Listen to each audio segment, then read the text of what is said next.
aqui em Porto Alegre deu Cruzeiro 1-0 para cima do Grêmio e a Raposa segue viva na briga pelo título do Campeonato Brasileiro. O Cruzeiro fica a 4 pontos do Palmeiras, que ainda joga nessa rodada, como eu falei, mas o Cruzeiro muito próximo de garantir de forma matemática a sua classificação para a Libertadores da América. O próximo compromisso da Raposa é contra o Fluminense jogando em casa. E a Raposa segue viva na briga pelo título do Campeonato Brasileiro. Um abraço, até mais. Grêmio e Cruzeiro 1-0 para Raposa, poste de bola, gremista superior, 57% a 43%, finalizações 17-9, no alvo 6-6, grandes chances 3-1, ações da área rival 31 contra 11, a tela mostra mais volume do Grêmio, o resultado positivo é do Cruzeiro, este é o futebol, por isso ele encanta. Elton Serra, a importante vitória do Cruzeiro que rodada após rodada está acompanhando, está na balada dos ponteiros, se apresentando para tentar disputar esse título até o final. É um Cruzeiro que é impressionante como joga de maneira equilibrada fora de casa. Felipe, o Cruzeiro tem uma das melhores defesas do campeonato, né? Tem 22 gols sofridos no campeonato em 32 jogos. Já é um número bem interessante, né? Bem abaixo de um gol sofrido por jogo. Só que desses 22, 10 foram fora e 12 em casa. O Cruzeiro leva menos gols como visitante do que como mandante. E mais uma vez, né, conseguiu fazer um jogo bem equilibrado defensivamente contra o Grêmio. É claro que ali teve alguns sustos, natural de um jogo onde o adversário precisava do resultado, né? O Fabrício Bruno fez o gol do finalzinho do primeiro tempo, então a gente viu que o Grêmio no segundo tempo, né, buscou um pouco mais o jogo, teve muito mais posse de bola, finalizou 10 vezes na segunda etapa. O goleiro do Cruzeiro teve que fazer algumas defesas, né? O Cássio trabalhou e para mim foi um dos melhores jogadores do Cruzeiro em campo, mas mesmo assim, né, esse equilíbrio do Villalba com o Fabrício Bruno, que além de ter defendido, foi o cara que decidiu o jogo lá na frente, conseguiu fazer o gol no primeiro tempo. A proteção dos Lucas, né? O Lucas Romero e o Lucas Silva, dois jogadores que conseguiram neutralizar as jogadas do Edenilson, do Amusso, né? Do Alisson, a linha de 3 do Grêmio. O Carlos Vinícius, que tem sido importante, né, em jogos cruciais do Grêmio, até nessa reação no campeonato, não teve tantas chances assim, ficou encaixotado ali entre os zagueiros do Cruzeiro. Então foi mais uma partida sólida defensivamente da equipe do Leonardo Jardim. E mais uma vitória importante fora de casa de um Cruzeiro que persegue ainda os líderes do campeonato. Não dá para descartar, Felipe, o Cruzeiro da disputa pelo título. É claro que tem jogos a mais, mas nesse momento está a 2 pontos dos líderes do campeonato. Ainda seca, né, o Palmeiras nessa rodada. Tem os jogos pendentes. O Palmeiras enfrenta o Santos também na data FIFA. O Flamengo tem um jogo contra o Sport, e isso pode distanciar os dois do Cruzeiro, mas o Cruzeiro ainda está na briga pelo título, justamente porque fora de casa consegue também ser equilibrado, tem a terceira melhor campanha como visitante, justamente atrás de Palmeiras e Flamengo. A gente viu um lance que o Mano Menezes criticou de uma penalidade que ele considera ter sido e não marcada, braço alto, posição que não é a natural. O Carlos Eugênio Simon chega aqui no Sport Center para opinar sobre o lance.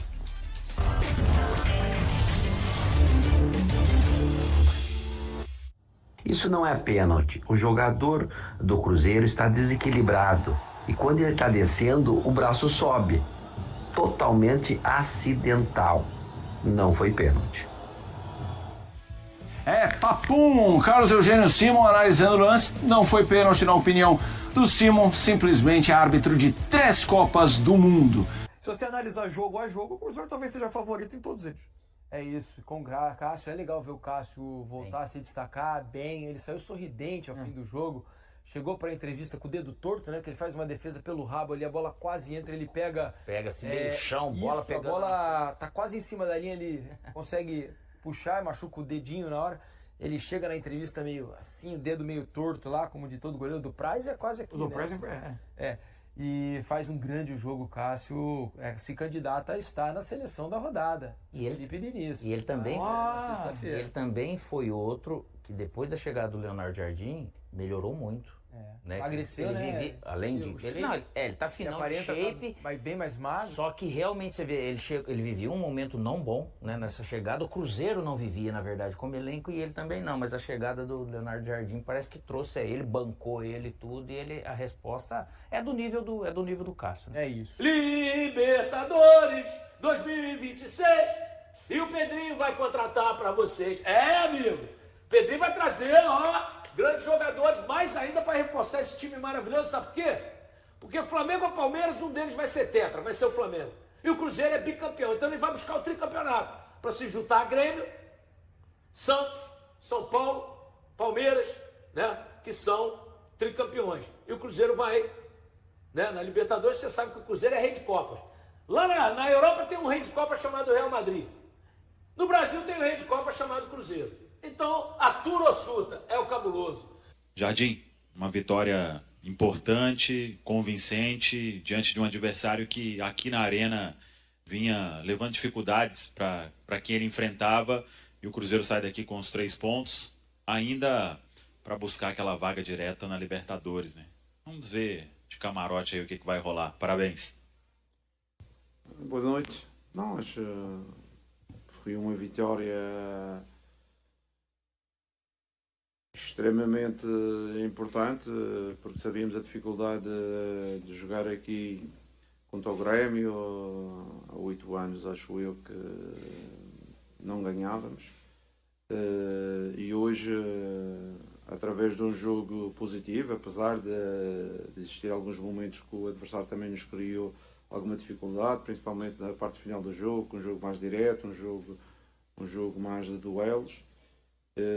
Mas acho que acabamos por justificar, mas um jogo também com muito equilíbrio em algumas situações. Estamos felizes, 3 pontos mais em relação àquilo que é o nosso objetivo. Professor Pedro Abílio da Itatiaia, boa noite. Quantas jogadas de escanteio você acredita que o seu time tenha? Quantas variações? Porque os 2 jogadores estão sempre lá. Cada hora eles fazem de um jeito e cada vez mais eles têm conseguido surpreender os adversários. Não, em relação às jogadas de escanteio ofensivos, nós temos 2 técnicos no clube, um é o Zé Barros, que é o responsável muito por essas ações das bolas paradas ofensivas. Em termos defensivos temos o Wesley. Esses 2 técnicos que nós temos fazem um trabalho muito importante. E nós sabemos que nas bolas paradas, quer ofensivos quer defensivos, nós temos que nos adaptar àquilo que os adversários fazem, não é? E nós temos que ter resposta, e é isso que nós respondemos. Quando eles metem nós tentamos meter 2, quando eles às vezes metem 2, a gente tenta outra solução. Temos que dar uma resposta para aquilo que o adversário está a tentar fazer. E esta época tem sido extremamente positiva. Nas 2 áreas, somos das melhores equipas em termos defensivos, somos também das melhores equipas em termos ofensivos.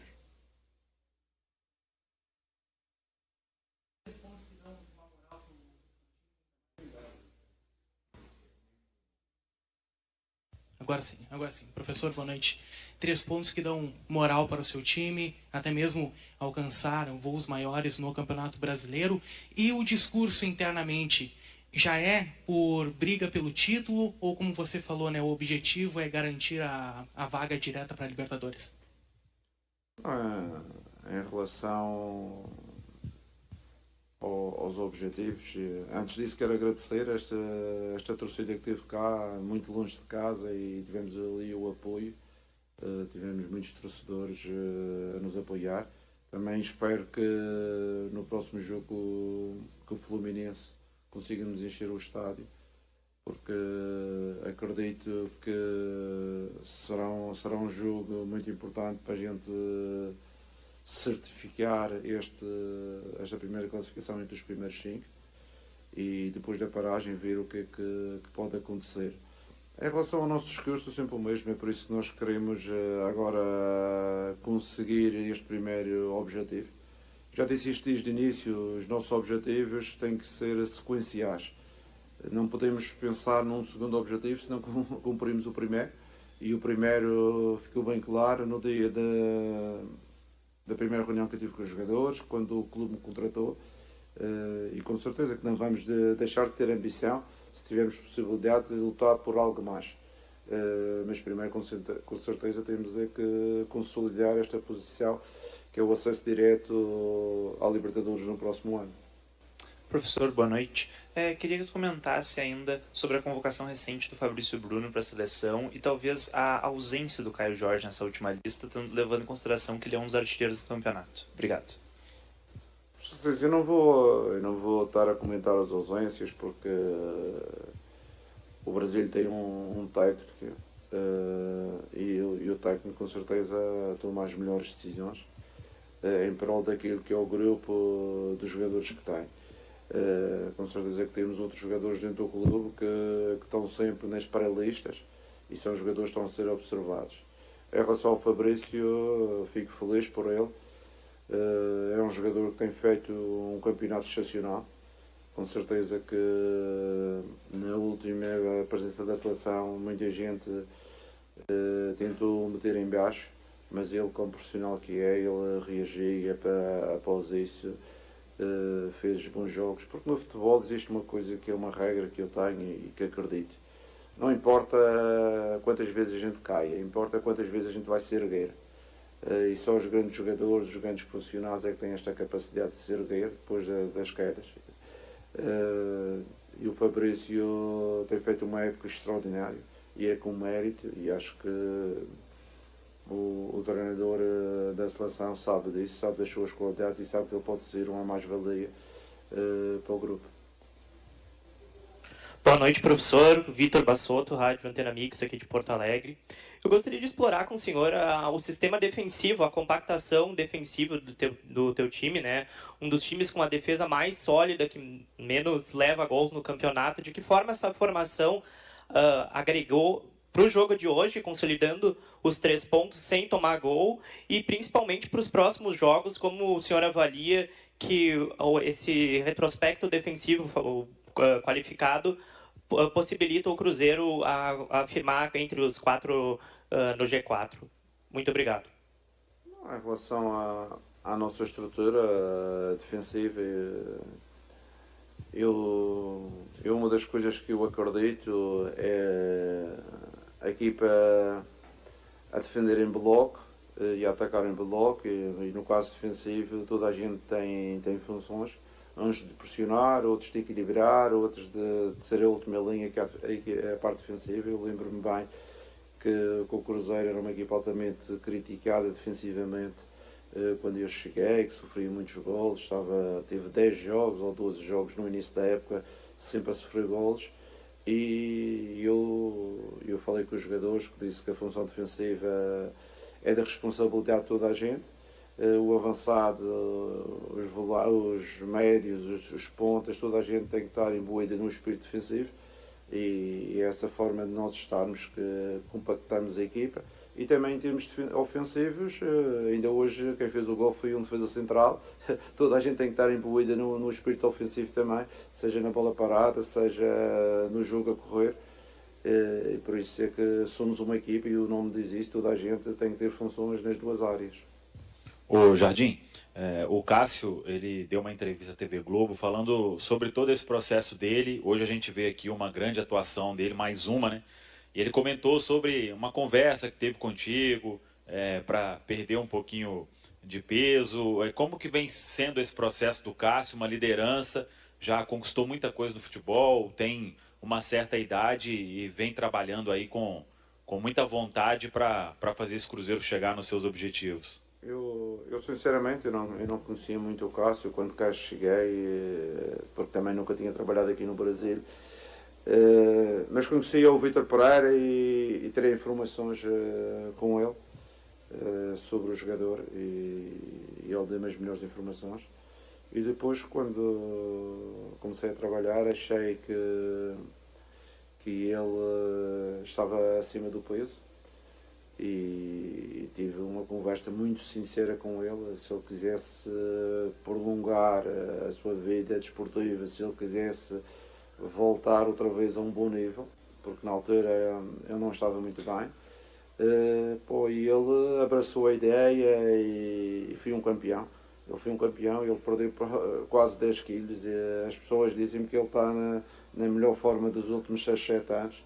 E eu fico satisfeito, com certeza que o trabalho do treinador de guarda-redes também é muito importante, mas principalmente a capacidade dele, pessoalmente, conseguir fazer este esforço com a idade que ele tem, ter um compromisso não só com o treinador, mas com o clube, com os colegas, com ele próprio, e por isso vimos um Cássio em grande forma.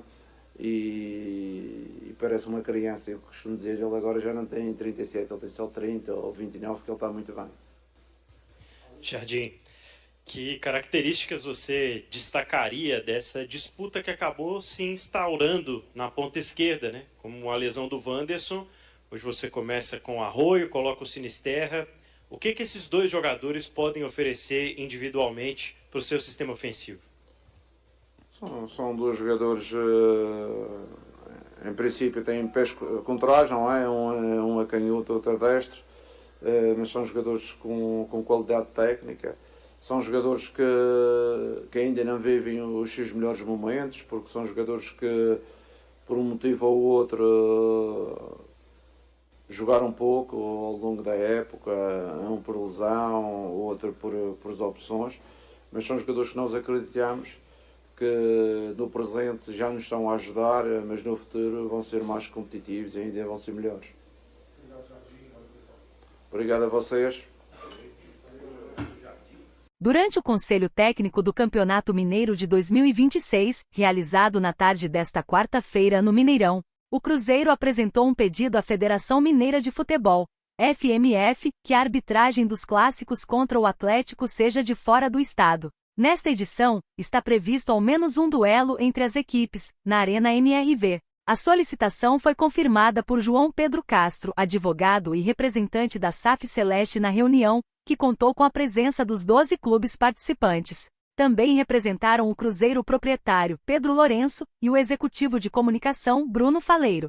Por meio do nosso presidente, Pedro Lourenço, manifestamos o desejo de que os clássicos tenham árbitros de fora de Minas. Temos confiança na arbitragem local, que é qualificada, mas acreditamos que, diante do nível de tensão e complexidade desses confrontos, o ideal seria trazer profissionais de outros estados.